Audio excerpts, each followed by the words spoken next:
Dari 6 emiten telco dan tower di Bursa Efek Indonesia, hanya 2 yang mencatat pertumbuhan ARPU positif di tahun financial year 2025. Dan perbedaan fundamentalnya jauh lebih besar dari yang terlihat di harga saham. Pengguna internet Indonesia sudah tembus 229 juta jiwa di 2025 dan terus tumbuh. Di balik setiap streaming, scroll, dan transaksi digital kamu, ada jaringan menara dan kabel serat optik yang menopangnya, dan semuanya dimiliki emiten yang bisa kamu beli sahamnya di bursa. Merger XL dan Smartfren sudah selesai di bulan April 2025. Ekspansi 5G berjalan di 24 kota. Dan 6 emiten ini punya profil risiko dan return yang sangat berbeda. Hari ini Cuan Min mau bedah nih satu persatu. Siapa yang solid, siapa yang butuh kesabaran ekstra, dan juga strategi apa yang bisa kamu pakai. Semua data yang kita bahas bisa kamu eksplorasi sendiri di aplikasi Peluang. Oke, sebelum kita masuk ke angkanya, penting nih untuk dipahami dulu. Tidak semua emiten di sektor ini bekerja dengan cara yang sama. Ada 2 kategori besar. Pertama, operator telekomunikasi, Telkom, Indosat, dan XL. Mereka jualan paket data dan layanan langsung ke konsumen. Bisnisnya besar, tapi persaingan harganya ketat. Makanya ARPU ini jadi indikator paling krusial. Kedua, emiten infrastruktur menara, MTEL, Tebik, dan Wi-Fi. Mereka tidak bersaing soal paket data, tapi mereka sewain menara ke operator. Ini bukan bisnis biasa, tapi ini bisnis tol digital. Operator wajib lewat dan bayar sewa jangka panjang. Kontraknya bisa 10-15 tahun. Cash flow-nya stabil dan EBITDA marginnya bisa di atas 80%. Kenapa perbedaan ini penting banget? Karena metrik yang kamu pakai untuk menilai Telkom tidak bisa kamu pakai untuk menilai MTEL. Dan kalau salah menerapkan, analisis kamu bisa menyesatkan. Kita bahas metriknya sekarang ya. Nah, 2 kategori ini butuh 2 cara baca yang berbeda. Cuman tunjukin metrik kuncinya. Dan beberapa hasilnya akan mengejutkan banget. Untuk operator, indikator utama yang perlu dipantau adalah ARPU atau Average Revenue per User. Pendapatan rata-rata yang dihasilkan dari setiap pelanggan per bulannya.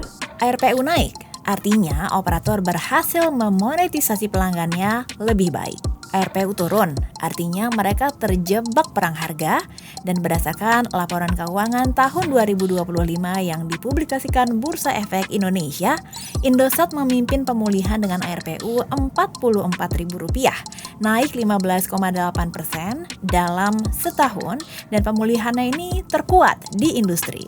Telkom mulai pulih sejak semester kedua 2025, sedangkan XL masih dalam tekanan karena integrasi pasca merger.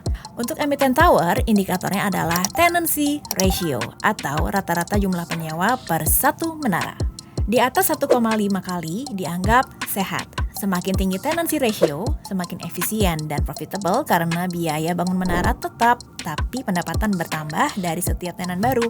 Berdasarkan laporan 2025 BEI, Tebik unggul di 1,73 kali dan MTEL di 1,57 kali. Keduanya terus naik.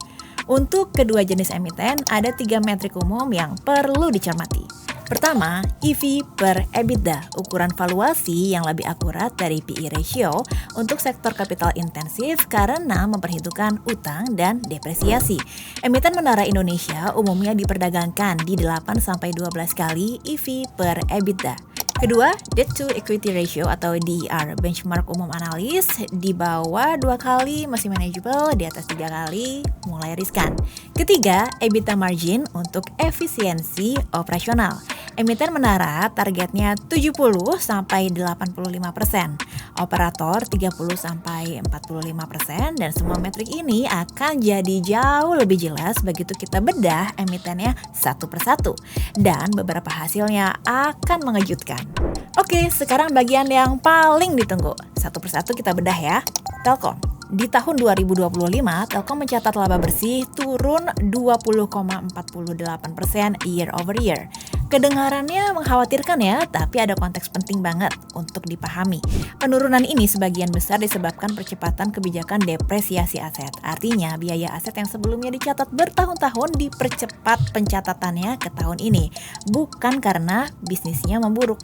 Normalized net income Telkom berdasarkan laporan keuangan di 2025 sebenarnya 22,7 triliun rupiah. EBITDA margin 49,2%, traffic data Telkomsel tumbuh 15% dalam setahun, dan dividen payout ratio mencapai 89%. Ini adalah pilihan paling defensif di sektor ini. Neraca paling sehat, diversifikasi terluas, favorit investor asing. Cocok sebagai core holding jangka panjang. Indosat memberi kejutan terbaik di 2025. Laba bersih naik 12,2% year over year jadi 5,51 triliun rupiah. ARPU naik 15,8% ke 44.000 rupiah. Pemulihan terkuat di antara semua operator berdasarkan laporan keuangan 2025 BEI. Indosat Ooredoo Hutchison sudah aktif 5G di 24 kota dan bertransformasi menjadi AI Techco. Catatan, di area masih sekitar 2 kali berdasarkan liabilitas 79,12 triliun rupiah versus ekuitas 39,5 triliun rupiah di tahun 2025. Ini adalah emiten dengan potensi pertumbuhan paling menarik di antara operator, tapi butuh toleransi terhadap leverage yang masih tinggi. XL Smart Telecom membukukan revenue tumbuh 23,4% year over year jadi 42,4 triliun rupiah di tahun 2025, tertinggi di antara semua operator. Tapi beban operasional melonjak 52,2% akibat depresiasi aset gabungan dan biaya integrasi jaringan, sehingga mencatat rugi bersih 4,42 triliun rupiah. Tapi ingat ya, ini adalah fenomena umum pasca merger besar, di mana efisiensi biaya biasanya baru akan terlihat nyata dalam 1 hingga 2 tahun ke depannya. BTS tumbuh 36% year over year ke 225.000 lebih unit. Potensi jangka panjangnya ada, tapi jalan menuju profitabilitas masih panjang. Ini saham untuk investor dengan horizon minimal 3-5 tahun dan toleransi volatilitas tinggi. MTEL menutup 2025 dengan laporan yang solid. EBITDA margin 82,2%, ini salah satu yang tertinggi di Asia untuk sektor infrastruktur digital. Laba bersih 2,12 triliun rupiah, tenancy ratio naik ke 1,57 kali, dan fiber billable tumbuh 15,6% year over year ke 70.618 km berdasarkan laporan keuangan 2025 BEI. Yang menarik, 59% lebih menara MTEL ada di luar Jawa, menjadikannya proksi terbaik untuk ekspansi digital Indonesia ke wilayah 3T. Menurut riset Mirae Asset Sekuritas, salah satu sekuritas terbesar di Asia, target harga MTEL berada di Rp760 berbasis EV banding EBITDA 9,9 kali di tahun 2026. Di antara emiten tower, ini adalah pilihan dengan kombinasi pertumbuhan dan fundamental paling kuat saat ini. Tebik membukukan tahun 2025 yang stabil. Laba bersih tumbuh 4,79% year over year dengan tenancy ratio 1,73 kali, tertinggi di antara emiten menara Indonesia berdasarkan laporan 2025. Penambahan 1.280 penyewaan kotor sepanjang 2025 mencerminkan pertumbuhan organik yang sehat. Cash flow-nya konsisten dengan kontrak sewa jangka panjang. Tebik adalah pilihan paling stabil di sektor tower untuk investor yang mengutamakan konsistensi cash flow. Wi-Fi adalah yang paling spekulatif tapi paling unik juga. PT Solusi Sinergi Digital memenangkan lelang frekuensi 1,4 GHz Regional 1 via anak usahanya dan berencana jadi pemain internet murah berbasis infrastruktur rel kereta api Jawa. 170.000 km lebih jaringan fiber yang belum dimonetisasi penuh. Konsepnya menarik nih dan belum ada pemain lain yang punya model serupa, tapi jaringan internet komersialnya belum sepenuhnya beroperasi. Alokasikan hanya sebagian kecil portfolio jika tertarik dan gunakan dana yang siap untuk risiko tinggi.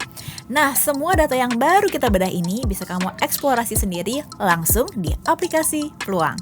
Kalau kamu sudah mulai tertarik untuk mengeksplorasi salah satu emiten ini, kamu bisa banget nih langsung cek di aplikasi Peluang, platform investasi saham yang terdaftar dan diawasi OJK. Di Peluang, kamu bisa lihat data fundamental emiten, historis harga, sampai laporan keuangan dan semuanya ada di dalam satu platform. Ini dia langkah-langkahnya. Langkah 1, buka aplikasi Peluang dan pastikan saldo RDN atau rekening dana nasabah kamu sudah terisi. Langkah 2, cari kode saham yang ingin kamu pelajari, misalnya Mtel atau Telkom. Langkah 3, masuk ke halaman transaksi dan tentukan jumlah lot yang sesuai rencana keuanganmu. Ingat ya, 1 lot sama dengan 100 lembar saham. Langkah 4, pilih tipe order. Market order, langsung beli di harga pasar saat itu. Sedangkan limit order memungkinkan kamu set harga beli yang kamu inginkan. Langkah 5, periksa kembali detail pesanan dan lakukan konfirmasi. Sebelum transaksi, pastikan kamu sudah melakukan riset mandiri dan juga memahami profil risiko investasi kamu. Penting untuk selalu diingat, setiap investasi mengandung risiko, termasuk potensi penurunan nilai aset.